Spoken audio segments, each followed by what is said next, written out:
रात का अंधेरा छा चुका था। सड़कों पर सन्नाटा था। बस एक औरत पागलों की तरह दौड़ रही थी, अपनी गोद में अपने मरे हुए बच्चे को लिए हुए।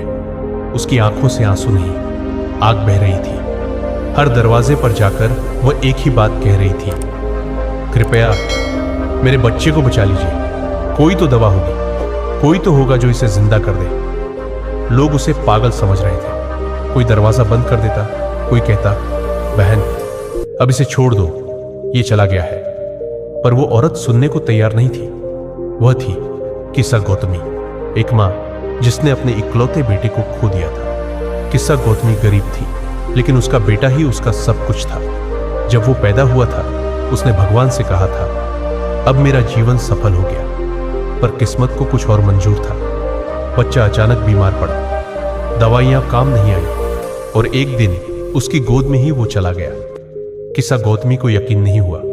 वो बार बार कहती, ये सोया है, मैं इसे जगा दूंगी। लोगों ने कहा, गौतम बुद्ध कपिलवस्तु में है, वो महान ज्ञानी है, शायद वही कुछ कर सके। बस किस्सा गौतमी अपने बच्चे को कपड़े में लपेटकर बुद्ध के पास चल पड़ी। जब वो पहुंची, थकी हुई थी, कांप रही थी, पर दिल में उम्मीद थी।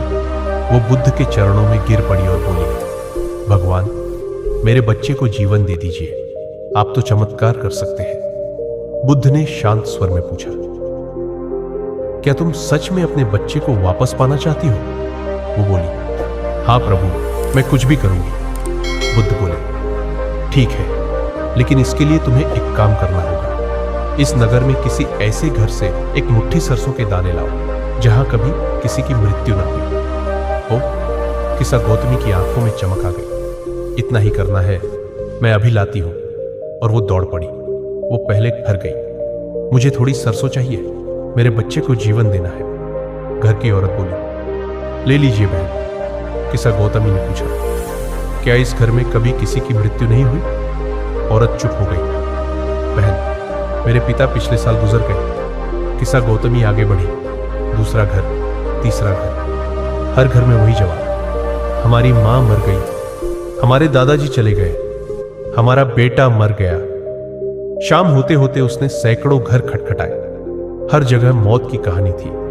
थकी हुई किस्सा गौतमी आखिर बैठ गई। अपने बच्चे को गोद में लिए आसमान की ओर देखते हुए वो धीरे से बोली, हर घर में कोई ना कोई मरा है, तो मैं ही क्यों सोचती हूं कि मेरा दुख सबसे बड़ा है।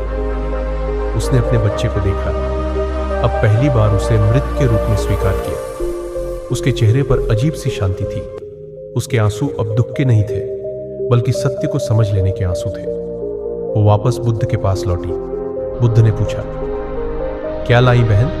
किस्सा गौतमी बोली, प्रभु मैंने हर घर से सरसों मांगी, लेकिन हर घर में किसी न किसी की मृत्यु हुई थी। अब मैं समझ गई हूं, मृत्यु से कोई नहीं बच सकता। बुद्ध मुस्कुराए और बोले, किस्सा गौतमी, तुमने आज वो ज्ञान पा लिया जो शब्दों से नहीं सिखाया जा सकता। किस्सा गौतमी ने अपने बच्चे का अंतिम संस्कार किया। जब आग की लपटें उठी तो उसके चेहरे पर शांति थी। वो जान चुकी थी, मृत्यु अंत नहीं, परिवर्तन है।